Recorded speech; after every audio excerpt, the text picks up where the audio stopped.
Bonjour à toutes et tous et bienvenue dans ce nouvel épisode d'APSG, APSG qui sera le numéro 14. C'est un peu difficile puisque le numéro 15 est en train d'être fait en même temps, mais ça, on s'en fiche, qui sera attaché à la présentation, ou plutôt l'unboxing de cette sangle Summit Talak édition, qui est une sangle SL2 de chez Peak Design. Donc là j'ai fait un petit flash forward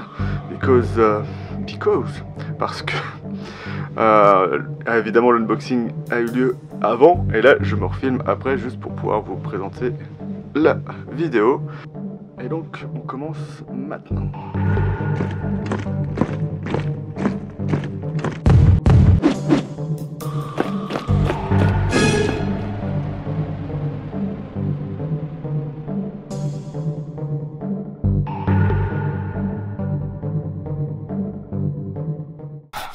Donc, on va attaquer tout de suite en ouvrant ce petit colis.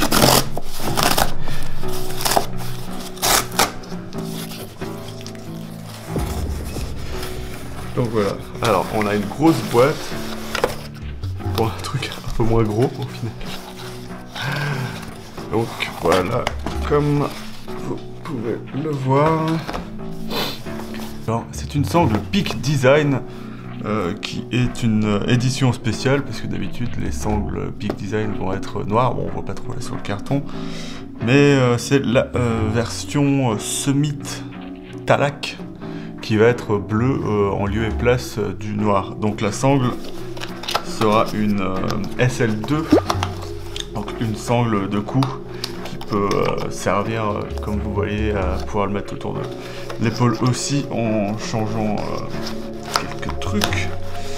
Et donc dans cette gamme on va avoir deux sangles qui seront la SL2, donc celle-ci, et la SL1 qui sera une sangle qui sera juste un peu moins large et plus adaptée à des mirrorless, bien que dans tous les cas une sangle plus large sera toujours plus confortable à la journée. Donc voilà. Donc on a évidemment la sangle, ici on aura un petit sachet avec, on va voir ce qu'il y a dedans. Hop.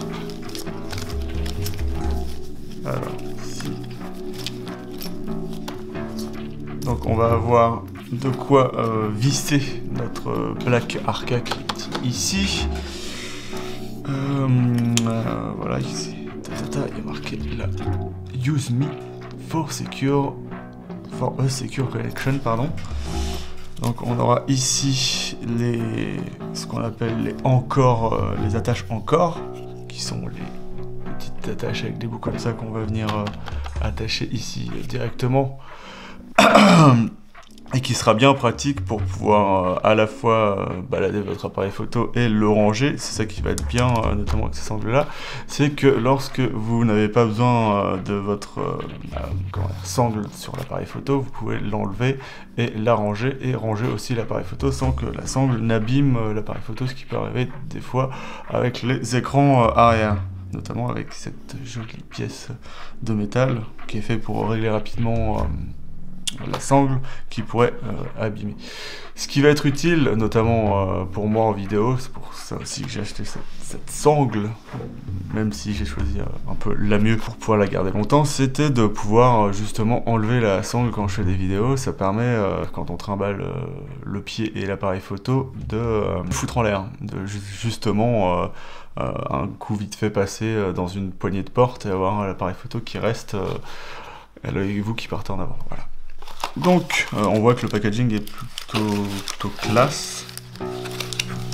Alors, on dirait les jouets pour enfants, où il y a plein de petits fils de fer comme ça.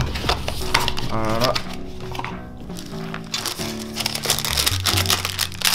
Et voilà ce que va donner la sangle. Donc, on aura ici, bien sûr, un espèce de léger grip pour pouvoir le poser sur votre épaule, et la sangle sera légèrement plus dure à cet endroit là pour plus de confort évidemment.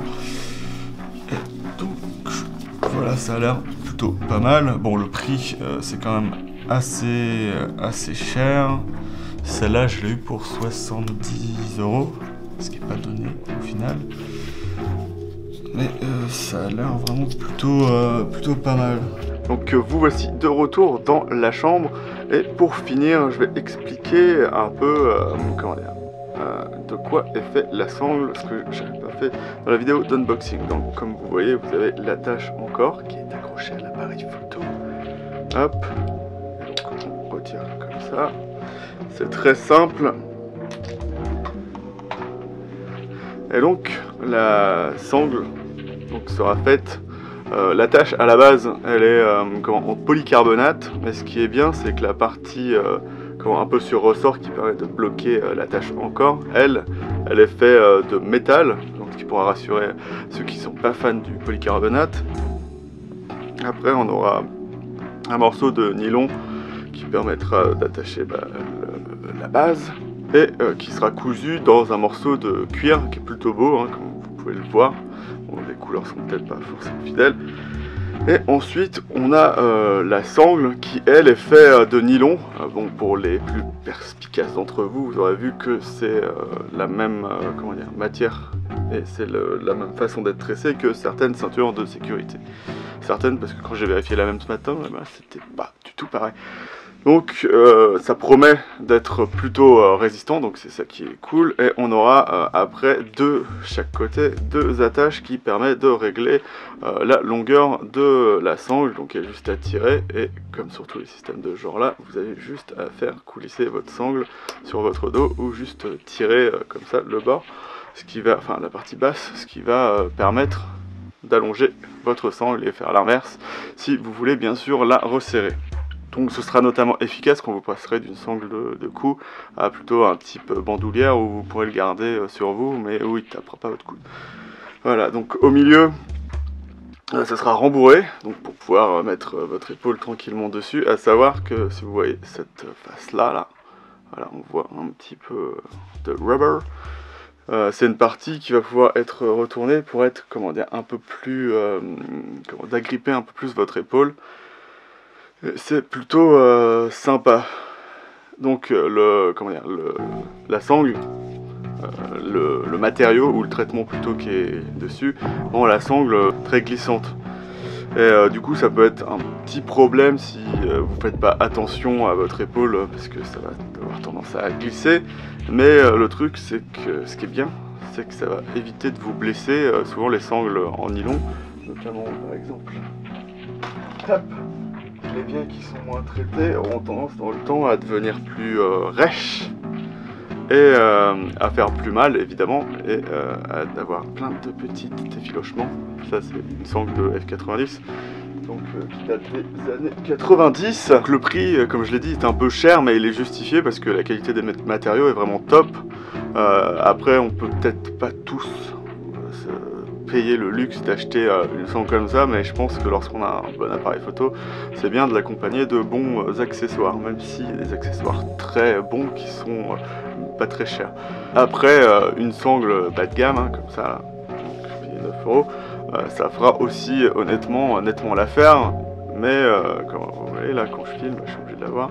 Et l'autre, ça permet d'avoir un peu plus de flexibilité. Pour voir toute la compatibilité des accessoires et de ce que vous pouvez mettre à la place de la sangle, puisque c'est ça l'intérêt du système Peak Design, c'est qu'à la place de votre sangle, vous pouvez mettre n'importe quel petits accessoires, comme des straps pour main, je sais plus comment ils appellent ça, cul ou je sais pas quoi. Et c'est plutôt cool. Après, ce qui est bien, c'est qu'on va avoir plusieurs gammes de prix au final. Et, par exemple, la SL1 peut être au final adaptée sur des réflexes. Ça coûtera beaucoup moins cher. On parle de 45 € par rapport à la SL2 qui est à 70 €. Enfin, la version édition limitée, voilà. Sinon, ce sera 65 €. Bon, c'est pas forcément un prix beaucoup moins cher. Mais on a chez Peak Design cette opportunité d'avoir quelque chose d'un peu moins cher. Même pour les straps pour main, il y en aura des rembourrés qui seront un peu plus chers que les pas rembourrés. Et puis voilà, donc je vous invite à aller voir leur site, ils ont vraiment plein de trucs assez intéressants.